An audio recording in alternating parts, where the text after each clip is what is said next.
అది ఒక సాధారణ రోజు. సూర్యుడు నెమ్మదిగా పడమటివైపు వాలిపోతున్నాడు. అర్జున్ తన చెల్లి అనన్యతో కలిసి పార్కులో నవ్వుతూ ఆడుకుంటున్నారు.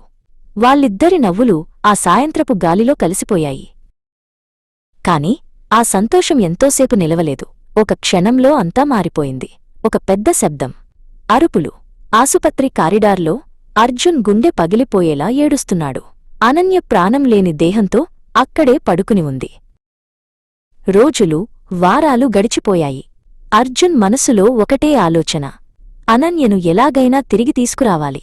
రాత్రింబవళ్లు పుస్తకాలు చదువుతూ, పురాతన గ్రంథాలను వెతుకుతూ, అసాధ్యమైన మార్గాల కోసం అన్వేషిస్తున్నాడు. ఒకరోజు ఒక పాత ఆలయం శిథిలాల మధ్య అతను ఒక రహస్యమైన శాసనాన్ని కనుగొన్నాడు. అది ప్రాణశక్తిని నియంత్రించే ఒక పురాతన విద్య గురించి చెబుతోంది. కాని దానితో పాటు ఒక హెచ్చరిక కూడా ఉంది: ప్రకృతి నియమాలను ధిక్కరిస్తే తీవ్ర పరిణామాలు ఉంటాయి. ఆ విద్యను నేర్చుకోవడానికి అర్జున్ హిమాలయాలలోని ఒక గురువును ఆశ్రయించాడు. గురువు రాఘవ అర్జున్ సంకల్పాన్ని చూసి అతనికి ఆ విద్యను నేర్పించడానికి అంగీకరించాడు. కాని ఇది కేవలం ప్రాణాన్ని తిరిగి ఇవ్వడం కాదు, అది ఒక కొత్త జీవితాన్ని సృష్టించడం.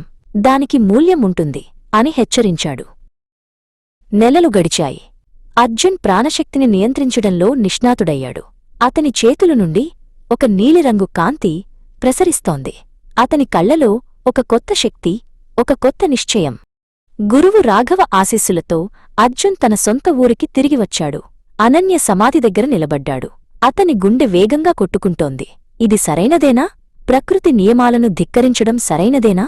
అతను తన చేతులను చాపి తనలో ఉన్న అపారమైన ప్రాణశక్తిని అనన్య దేహం వైపు ప్రసరింపజేశాడు. నీలిరంగు కాంతి సమాధిని కమ్మేసింది. భూమి కంపించింది.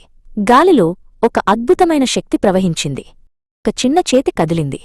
అర్జున్ కళ్లలో ఆనందం, భయం కలగలిసి ఉన్నాయి. అనన్య తిరిగి వచ్చింది. కాని ఆమె కళ్లలో ఒక వింత శూన్యం. ఆమె గత జ్ఞాపకాలు లేవు.